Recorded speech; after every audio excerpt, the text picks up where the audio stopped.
Bonjour.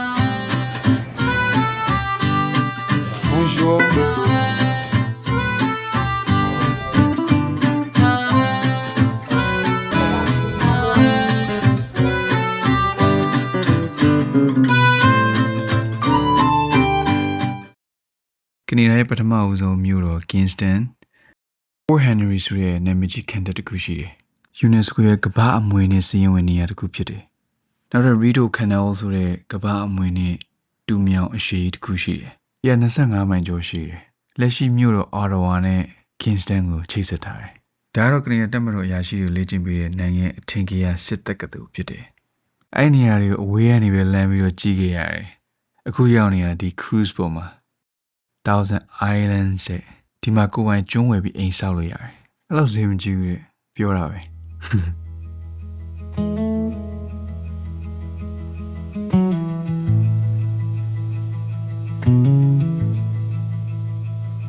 ဒီတနေ့ရဲ့အစားကျွန်တော်တို့ရင်းရေးကြည့်တယ်။ဘယ်နေရာပဲရောက်ကျွန်တော်မနက်စောစီစီလေ့ကျင့်ခန်းလုပ်ဖြစ်တယ်။အကျိုးလျှော့တယ် body workout လေးကျွန်တော်လုပ်ဖြစ်တယ်။ပြီးကျွန်တော်အပြင်သွားပြီးတော့ပြေးဖြစ်တယ်။ဒီကတော့ကိုရောက်တဲ့နေရာမှာဘာရှိလဲဆိုတာအရင် curious ဖြစ်တယ်။ကျမကြီးတွေ့လည်းပါတာပေါ့နော်။ဘာဖြစ်လို့ကျမကြီးအဲ့လောက်ထိမ့်သိမ်းနေရလဲဆိုတော့ဒီခန္ဓာကိုယ်အကြာကြီးကျွန်တော်အသုံးပြုခြင်းတော့ဘာအတွက်လဲဆိုတော့ကျွန်တော်ရဲ့ curiosity စူးစမ်းလေ့လာခြင်းစိတ်ကိုအလိုလိုက်ချင်လို့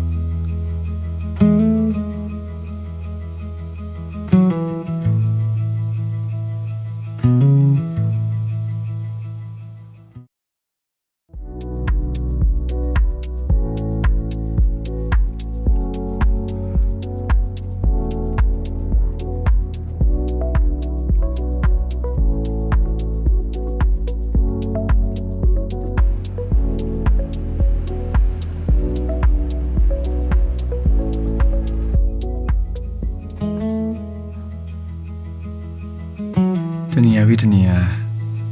ပြောင်းနေရတာလူဘဝပဲမဟုတ်လားကျွန်တော်တို့ကလူဘဝကိုရတာလဲဘာမှမတည်မြဲဘူးလေခုလက်ရှိနေတဲ့နေရာကိုယ့်အိမ်လို့သတ်မှတ်ထားတဲ့နေရာကိုပိုင်တယ်မဟုတ်တာကိုပိုင်တယ်လို့ထင်ပေမဲ့ကိုယူသွားလို့ရတာမဟုတ်တာကိုခဏပဲအသုံးပြုခွင့်ရှိတာလေနေရာပြီးတဲ့နေရာပြောင်းရွှေ့နေဒီလိုအတွေးခေါ်အများတွေးဖြစ်တယ်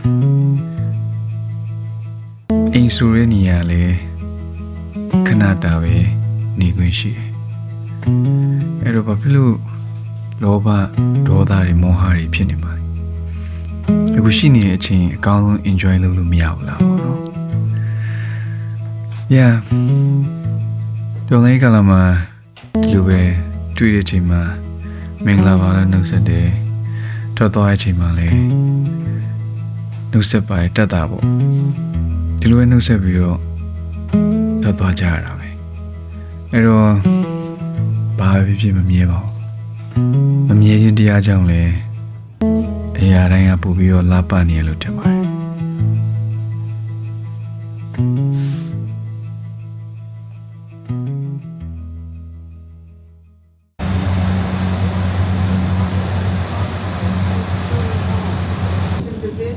of the Canadian military.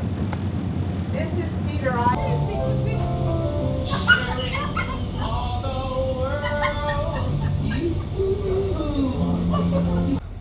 Okay, tour guide and the ပြောတာကိုနားထောင်ပြီးတော့စီးမျောလိုက်တော့ကျွန်တော်လည်းပြောရင်းလောက်ပြောပြီးဆိုတော့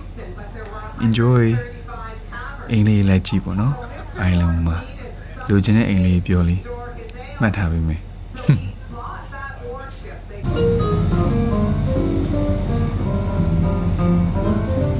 Houses on some of these islands when steamships travel up and down. 20-minute drive east of Kingston. If you look at the apartment buildings, it's a little early in the season. The lady who owns that cottage is named Catherine, and she's in her 90s. No, she had her 100th birthday. summer before last, it was her birthday. I think it's June 22nd. I don't know why the date sticks in my head. But she always would stand on the bridge and toot the horn or the whistle. I haven't seen her out much last year or this year. But one day when we were going by on her birthday, all the windows were open on the Queen and we all slowed down and sung happy birthday to her. There's 64 of them. The next group past this group we won't be visiting is 33 Islands, 1800. It sits on Island 14. Again, an Aquay carpenter built that. There's never anybody there. I would suspect it may come up for sale at some point. They've been working on it a bit. And the little island on our right, Cottage. That is Pitch Pine Island. Obviously the boathouse is much newer. But if you took a little boat between Summer Home, a Swiss chemist by the name of Mr. Salmon, an international bridge, you'd see a little on the other channel, the far channel, the Seaway channel. There's a little island in front of Alexandria. 2, 3, 4.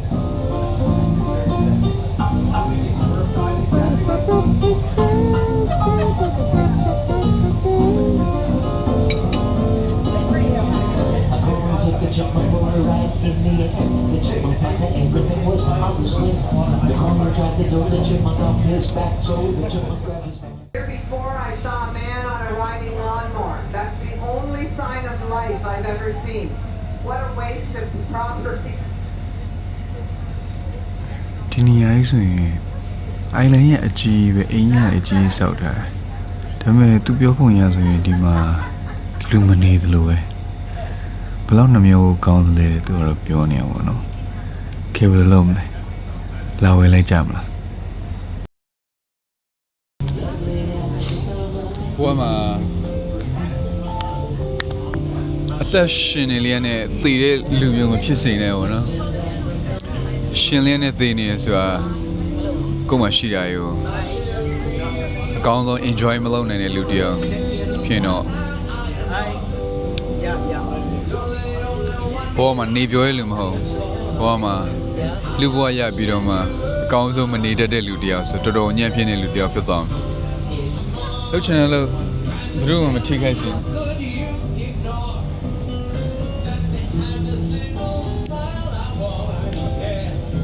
တောက်မကုန်တဲ့ရေအများကြီး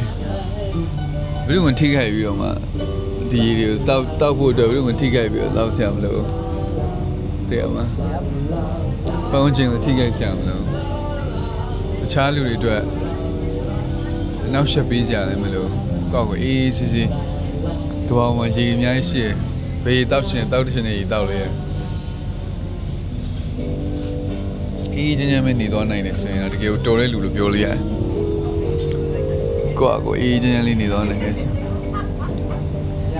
ဒါပေမဲ့ကိုအေးချမ်းနေသွားတဲ့လူကတော်တဲ့လူဆိုရင်ဒီချက်ပူတော်တဲ့လူ great ဖြစ်တယ်ဆိုရဲကောင်းတဲ့အောက်မှာဆိုရင်ကျွန်တော်ထင်တာအများအတွက်ကိုအသက်ရှင်သွားတဲ့လူတွေပေါ့နော်ဒီမှာကျွန်တော်တို့လွတ်လပ်ရေးဖခင်ဘိုးကျောင်းဆန်ပြီးတော့ကျွန်တော်တို့လူလူကောင်းဆောင်မေတော်ဆန်းစုကြည်အများအတွက်ကိုယ့် personal life ကိုပေးဆက်ပြီးတော့မှအများအတွက်လုပ်နေတဲ့လူတွေပေါ့နော်ဒီလိုမျိုး great ဖြစ်တဲ့လူတွေ Nelson Mandela တို့Mahatma Gandhi တို့ Mother Teresa တို့တကယ်ကို great of the greatest အဲ့လိုမျိုးနေနိုင်တော့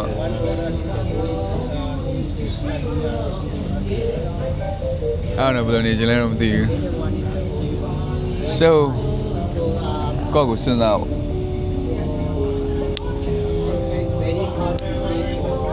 ့ကိုစဉ်းစားမှာပဲ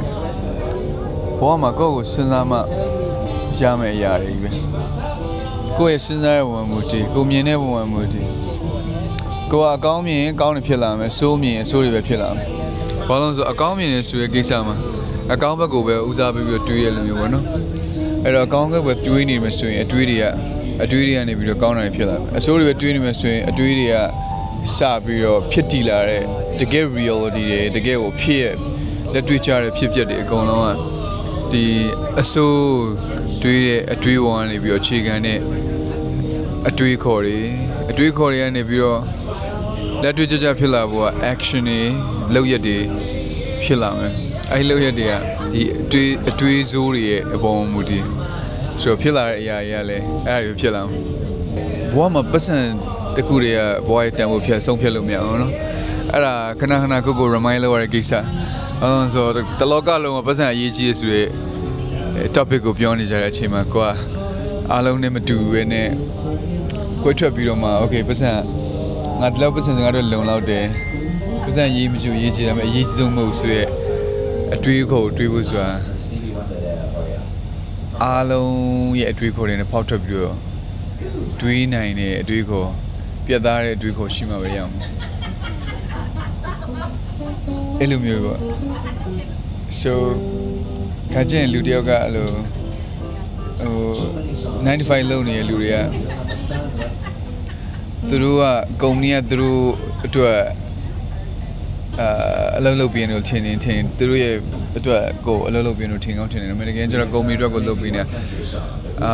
easy going လုပ်ရတယ်လို့ထင်တယ်ပတ်စံအလုပ်တကူရတယ်ဆိုတဲ့အတွေးနဲ့တွေးပြီးတော့လုပ်ချင်တဲ့စိတ်က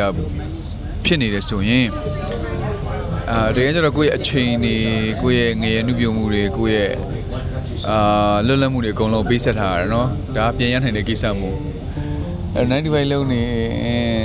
တရက်ကို8နာရီ10နာရီလောက်အချိန်ပေးရတယ်အသွားပြန်နေနဲ့ပြီးကိုကထားပြီးတော့ပြင်ဆင်ရတာနဲ့တစ်ပတ်က9ရက်စဉ်းစားကြည့်ချစ်စိုး over time လုပ်တဲ့လူတွေတန်ရလာပေါ့တကယ်ကိုဘဝမှာအဲ့လိုမျိုးဒါလူတိုင်းတွေ့တော့မဟုတ်ပါဘူးချို့လူတွေကအဲ့လိုမျိုး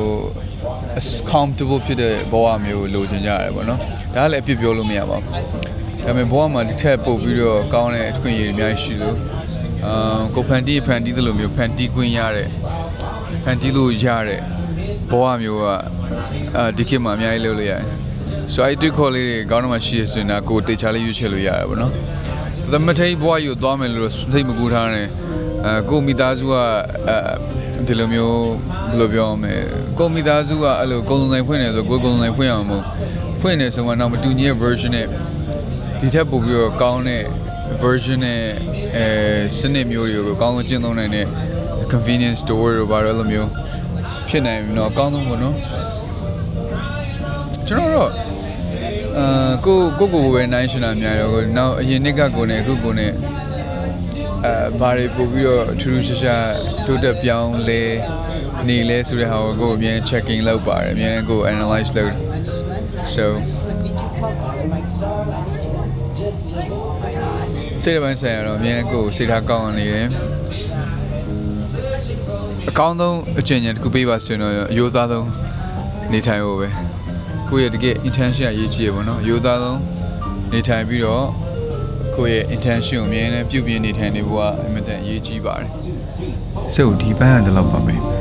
နောက်တစ်ပိုင်းကျမှတွေ့ကြမယ်နောက်တစ်ပိုင်းကျရင်ဘယ်ရောက်နေမလဲဆိုတာကျွန်တော်လည်းမသိဟုတ်တယ်